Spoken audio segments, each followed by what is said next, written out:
दोस्तों राम राम सत श्री अकाल नमस्कार। मैं हूं राम नरेश, मैं हूं विवेक कुमार और आप लोग देख रहे हैं रियल आर्म्स। दोस्तों आज का जो वीडियो रिएक्ट होने वाला है वो कुछ अलग सा वीडियो है। और दोस्तों गदर 2 मूवी के ऊपर रिएक्ट होने वाला है। एक मौलाना जो बोले हैं कुछ शब्द, तो सुनते हैं उसका क्या बोले हैं। और दोस्तों हमारे चैनल को सब्सक्राइब कर लीजिए और बेल आइकन दबा दीजिए ताकि सारे हमारे वीडियो आप तक पहुँचते रहें। तो दोस्तों करते हैं वीडियो स्टार्ट। गदर 2 पे लगातार सवाल और जवाब लगातार हो रहे हैं, इसी पे आज बात करेंगे। गदर 2 आने से पहले ही उस पर काफ़ी सवाल हैं, काफ़ी जवाब लोग दे रहे हैं। और आज शामून कासमी जी से जानेंगे कि गदर 2 जो आ रही है उसे कैसे देखते हैं। कासमी जी, गदर 2 आ रही है, सनी देओल का पहली गदर आ चुकी है, अब गदर 2 का पार्ट आने वाला है। देखिए, पहली बात तो ये कलाकारों से मुताल्लिक़ है, और कलाकार जब अपनी कला से जो है वो लोगों में अपनी कला का प्रदर्शन करता है जी, तो लोगों के दिलो दिमाग को वो प्रभावित करता है। जी, जब ये गदर पहली आई थी जी, तो सनी देओल और उसमें जो दो लोगों का किरदार है, एक सकीना नाम की, जो इस वक्त क्या नाम है उसका, अमीषा पटेल। तो अमीषा पटेल और सनी देओल की जुगलबंदी ने और इनकी जोड़ी ने यानी इतना कमाल किया था कि इंडो पाक के जो आपसी रिलेशन थे, जो तलखियाँ थी, उन तलखियों को किस तरह से उन्होंने उजागर किया कि उस वक्त सनी देओल जो है वो अपने मोहब्बत और इश्क में पाकिस्तान पहुंच जाता है।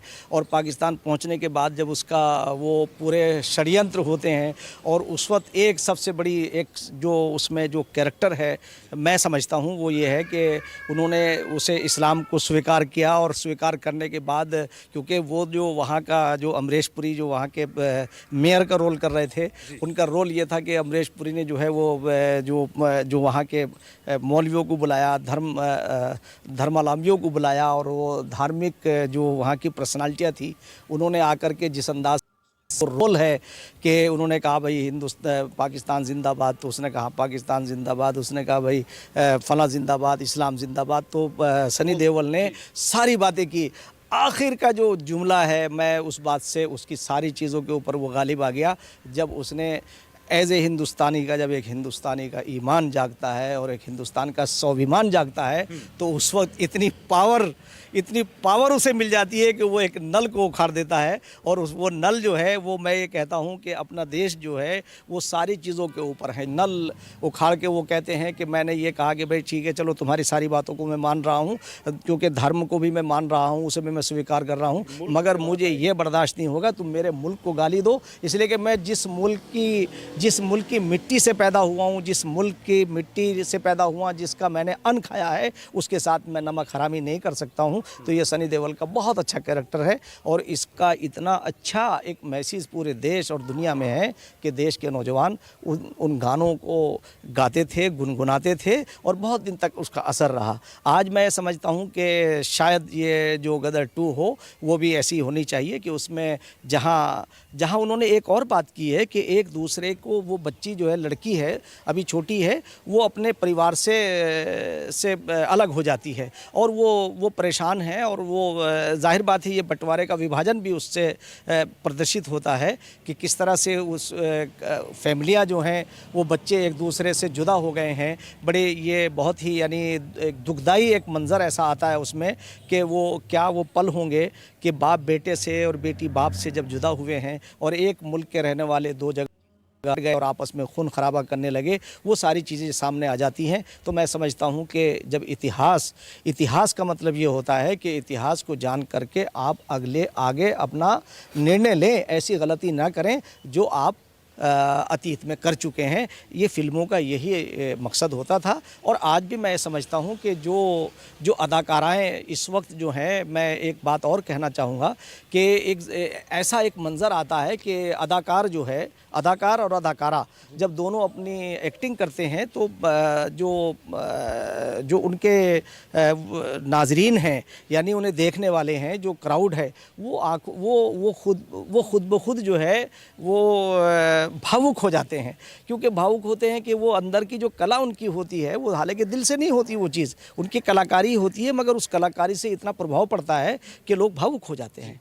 तो यही एक कलाकार की अच्छी कला होने का एक उदाहरण होता है। तो मैं ये समझता हूँ कि ये जो फिल्में आती हैं वो आज जो फिल्मों में अब एक और मैं आकाश तुम और हम तो इसी सदी के हैं, आपको बताएं कि हमने ये देखा कि पहले ज़माने में जो है आपने भी उन गानों को सुना होगा, मगर मैंने ये देखा कि हम ये देखते हैं कि पुरानी फिल्में अगर हम देखते हैं तो एक एक्टर बहुत खूबसूरत नज़र आती है और वो यानी हीरोइन, क्योंकि उसके पूरे कपड़े होते हैं, वो कहीं कहीं उसके मतलब सिर्फ एक ऐसा वो होता है कि वो थोड़ी कशिश तो उसमें होती है मगर वो नंगी नहीं होती है। आज जो है समाज की विडंबना है कि वो जो हीरो और हीरोइन है और वो 18 साल की जो हमारी हीरोइनें आ रही हैं वो कैसे अपने आप को बिल्कुल इतने छोटे कपड़े उन्होंने कर लिए हैं। तो वो छोटे कपड़े उन्होंने नहीं किए, उस ज़माने के अंदर जो है वो पूरे कपड़ों में जो है वो लोग उन्हें देखना पसंद करते थे, आज उन्हें छोटे कपड़ों में देखना पसंद कर रहे हैं। तो वो तो मार्केट में जो चल रहा है वो तो उसे परोस रहे हैं, उसे बेच रहे हैं। कुछ लोगों को ऐतराज़ है गदर 2 पे, कह रहे हैं कि पाकिस्तान को जिस तरह पहले दिखाया था इस बार भी ऐसे ही दिखाया जाएगा, तो क्या इसमें कुछ खराबी थी?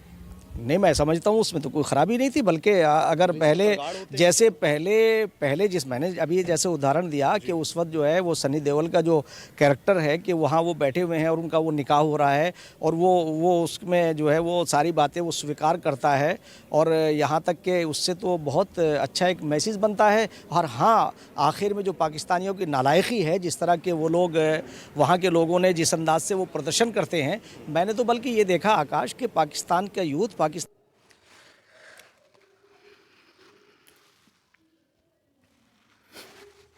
दोस्तों वीडियो होती है ख़त्म। और दोस्तों क्या मज़ेदार बात की है यार, मज़ा आ गया यार।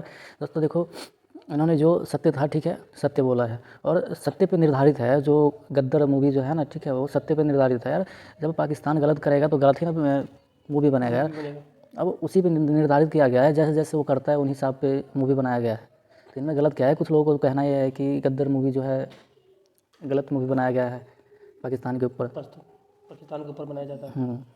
तो दोस्तों आप लोगों को कैसा लगा वीडियो कमेंट बॉक्स में जरूर बताएं। और दोस्तों हमारे चैनल को सब्सक्राइब कर लीजिए और बेल आइकन को दबा दीजिए ताकि सारे वीडियो हमारे आप तक पहुंचते रहें। दोस्तों मिलते हैं नेक्स्ट वीडियो में। जय हिंद, वंदे मातरम।